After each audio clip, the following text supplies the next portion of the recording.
Hyun in the bottom left in the red. Our Terran player, he is Fantasy. I guess we don't have Great job. Great I guess job. we don't have a thing there to throw up. Okay, cool. In the upper right, in the blue, our Zerg player, Hyun. Going budget on this one. All right. So here we are, Moonlight Madness, crazy map. You and I don't get to see this map a whole hell of a lot, but no, this is going to be a little bit of fun for us. Yeah, indeed. We've seen it before. We definitely don't get to cast on it very much. So yeah, certainly. But we'll see how this goes and what type of style that Fantasy is going to want to use on these various maps. Definitely a player that's like mech for a long time. Can do the bio. Fantasy and old Brood War Pro, one of the best ever. One of the more brilliant ones, I would say. He was doing stuff like 9 years into the game that was pretty different.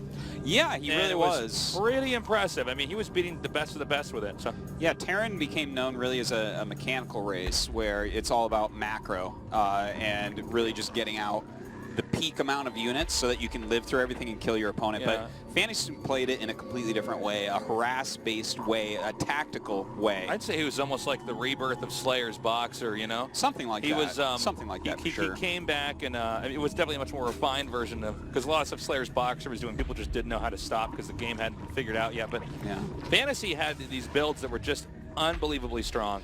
Yeah, and he was basically the way that he would move around and harass so much, he was actually known as the terrorist Terran. Yep, that's right. Because he would just destroy all your miners and win like that, but not considered a strong macro Terran at all, and I think that he hasn't changed all that much. Yeah, I would agree. Yeah. Hyun, on the other hand, was a StarCraft 1 pro as well. I mean, he had some Pro League matches and stuff like that, but very little comparatively to Fantasy, who was literally at Brood War's peak, was the 5th or 6th best player in the world. Yeah, he was, for sure. A little bit arguable on which spot that might be, but that's where he was. He was absolutely fantastic. He's won championships and whatnot, so it's really cool to see these two duking out here. Hyun, though, definitely has been way more successful in StarCraft 2 than Fantasy. Yeah, Hyun, I think he's got a great mentality when going into a tournament. By the way, we have the Reaper coming up here now. No drone kills just yet. Hyun with so far impeccable control. Yeah, you got to expect no drone kills. If you do lose a drone to a Reaper, that's definitely something to mention. Yeah. So we got the 6-lings coming up here now. 1-ling does go down. This is the dance we've seen 1,000 times before in TVZ. Indeed. Usually ends with the Queen hatching and the Reaper then getting zoned out. Yeah, the question is generally, can you get 2-lings with the Reaper? All things that we've said before here, because this is such a common build at this point. Sure, yeah. But he is making multiple Reapers and sending them up. This is where you can actually start to get some more pressure on it. First Reaper can't do much at all, but as you get more, because they do have that accelerated regen when you pull them out of battle, you can definitely start bruising the Queens. And if you continue to make them and send more and more, as he is doing with 3 Reapers meeting up, sometimes you can even end up getting a Queen. Yeah, sure, absolutely. And here come those 3 Reapers now. They have had time to regen here. Note the weaker Queen is in the back. The tougher Queen is in the front. He's going to continue to kite that Queen back here. He's got to be careful not to overextend. Not going to bring those lings down here. There's always a chance the Terran gets excited and impulse leaps the Reaper into the main. And if he were to do that here, he would get surrounded. Fantasy is, we were talking about this a minute or two ago, Artosis, but he's one of these guys with great builds and great tactics, and we're already seeing that. The double command center off of this with 3 Reapers, this is definitely a Fantasy build. Certainly. He's trying to get a big economic advantage here. He's trying to go for some harassment units. That was a great pick-off right there for sure.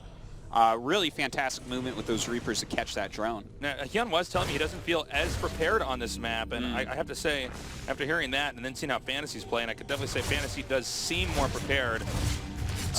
Seems to know the architecture of the map a little bit better, the ins, the outs, and everything. Yeah, and he's actually doing a great job with these Reapers. This is some really crisp micro here. If he gets that drone, no, doesn't quite. No, that was a split second. Had to be watching there, but won't hold that against him there. Denying it even that long. How long of a denial was that? That was actually really, really long. I think it was like 20 seconds or something. Yeah, something around there. And that's a huge deal in StarCraft 2. Like, sure. I mean, you deny something for 20 seconds. That's Seconds go miles in this game. Absolutely. I mean, this game is won on timings as small as 20 seconds, you know? Absolutely the case. So definitely something to keep in mind here. Fantasy so far definitely, I would say, at a bit of an advantage.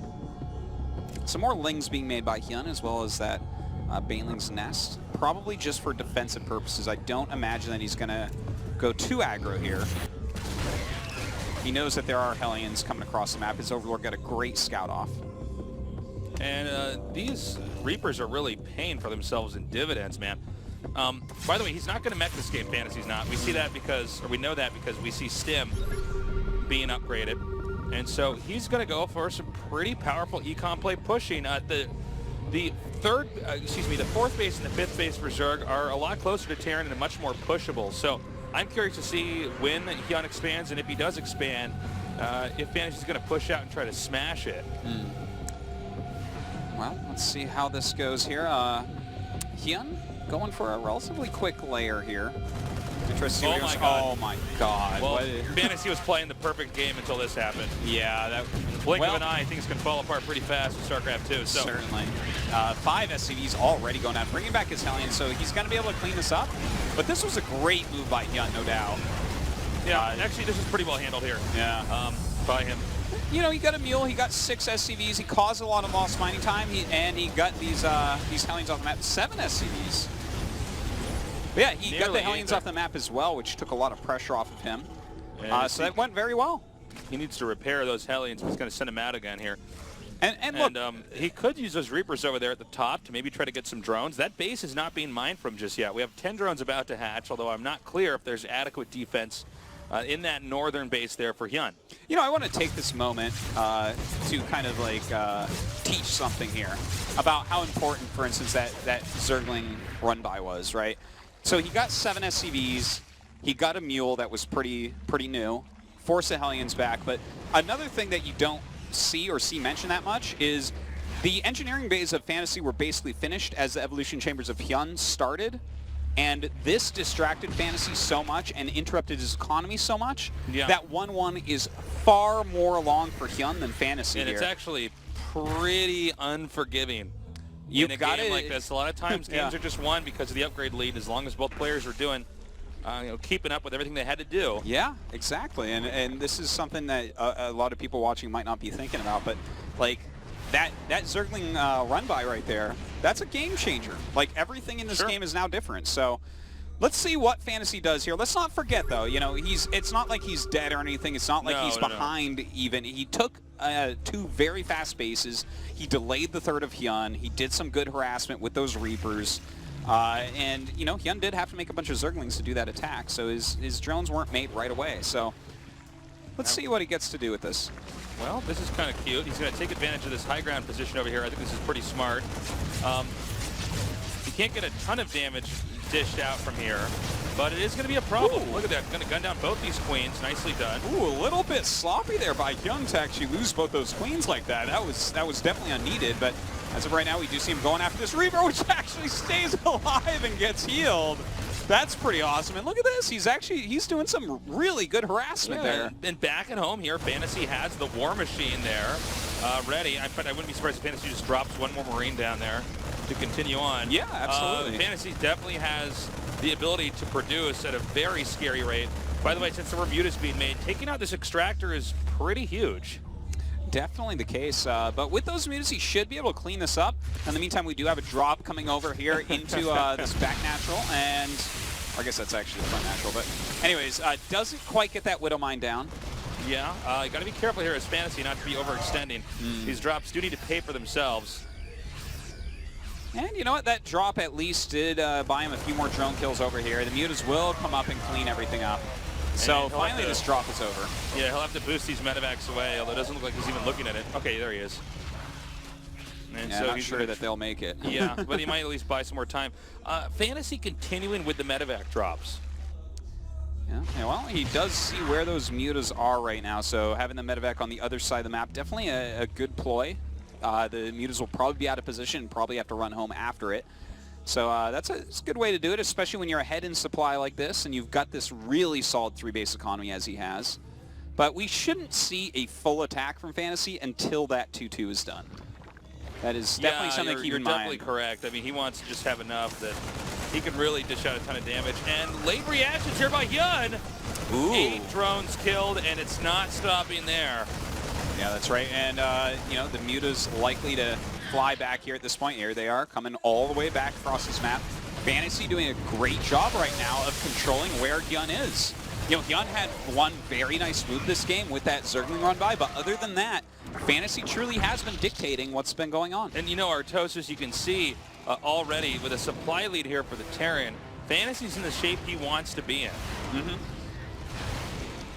It's that's definitely where you want to be. Zerg is supposed to be ahead in supply, and you know, for it to be like a healthy game state where the two players are somewhat even, and then, you know, at 200, that's where a lot of clashing comes, and like, different interesting movements of armies and whatnot, and that's how Zerg is going to fight back then. But as of right now, Fantasy is turtling up.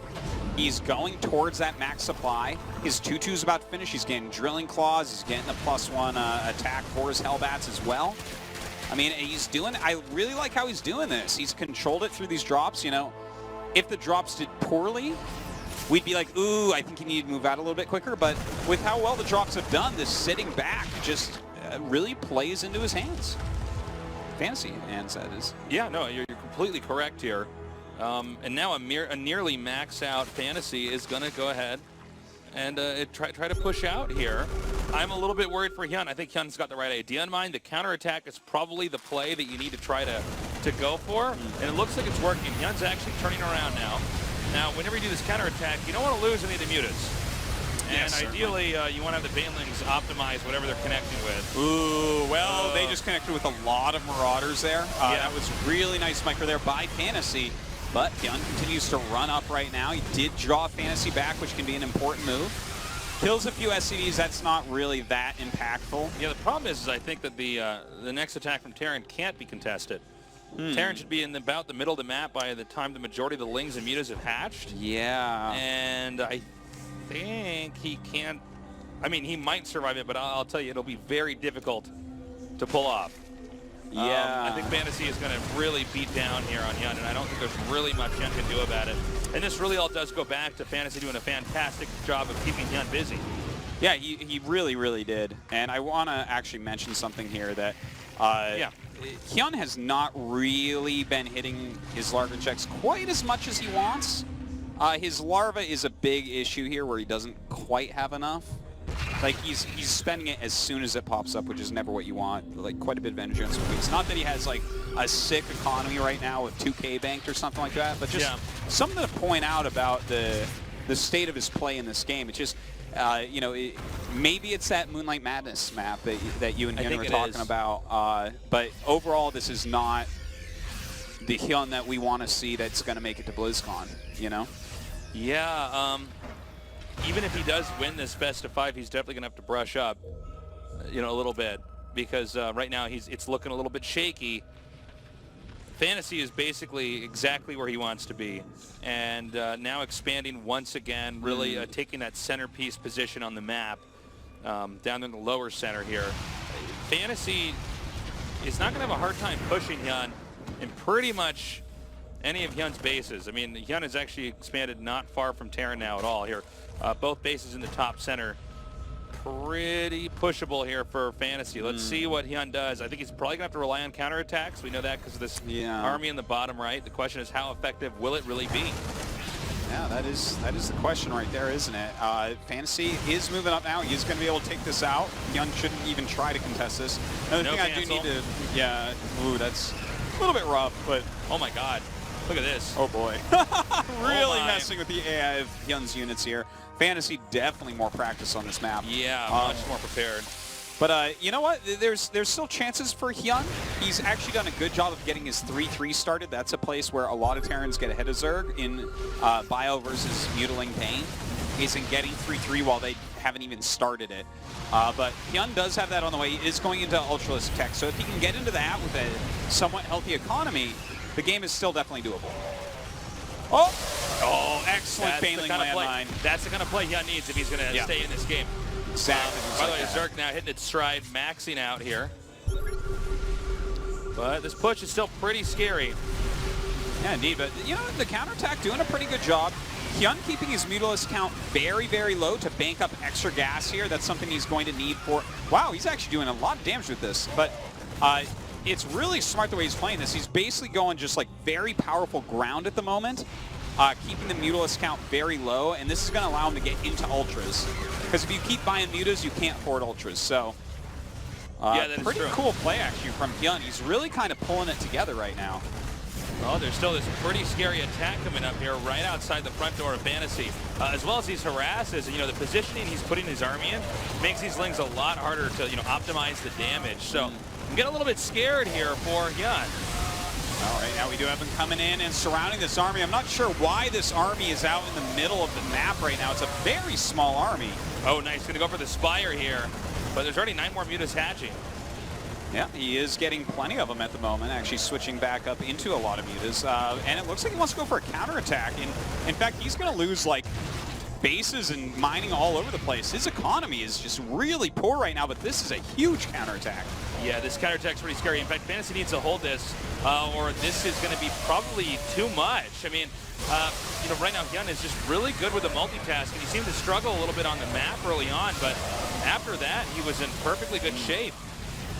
Well, he's pulling away this Thor. Oh, very nice drop there by Fantasy, trying to micro against these Mutas, pick them off as well as he can. Oh, wow, look at that, grouping all those buildings, no production there. Wow, I really like that. Getting on top of Terran production is definitely one way to win an unwinnable game. I think he might have actually done it, man. It is still 3-base to 3-base, but... Yeah, let's take a look at the actual army that these two have. Both of them have at about 40 workers. Yeah, there's only like 14 Marines on the map and a Thor, so that is not enough to take on what Hyun has. But most of those Marines are actually up, taking out one of Hyun's last bases. He's only going to have that natural left over. I think the problem is that production's been stifled so much by the Hyun to Fantasy that these Mutas can't quite be dealt with. The main is in shambles. Depots are definitely something that could be a risk here. Gonna go and pick up this Thor. Yeah, going after that Thor. I guess that actually worked there. I can't believe that. Really good micro on the Thor. Yeah, wow. Zerg, by the way, down to 2 bases. Fantasy's at 4, but without really much meat to this. So let's see what these Ultras can do now. Yeah, he's popping out the few Ultras he has. Minerals for like 1 Ultra at a time right now. Obviously, those are going to be able to kill off these Marines and Thors very easily. And he actually picks off the medevac as well. Nice transfusions going down as well. Wow, Hyun really pulling this game together. Yeah, I'm almost in disbelief of what I'm seeing here from Hyun. It's 2 bases against the scrappiest multi-base Terran you could ask for, but I think this combo of Mutas, Ultras, and Lings, and now soon to be Banelings, I believe this is the killing blow. Am I wrong? Yeah, he just needs to kill this base off. Look at that. That is the entire economy of Fantasy right now. Yeah. He has barely any mineral patches anywhere else. If he kills this this planetary without losing all these Ultras, that's going to be great. Well, he's got Banelings there too, and that's planetary obviously can't lift, but instead he's not going to go for that. This is a little bit more scary because there is a nice building wall that Fantasy made here. Oh my God, single pile. That might be the play that actually won the game there. We're watching Thermopylae right now, folks. And yeah, I feel like this was definitely a mistake here for Hyun. Ultras alone are not going to cut it, and he should have not attacked that location. Okay, I don't want to say would have won by attacking the planetary. GG. But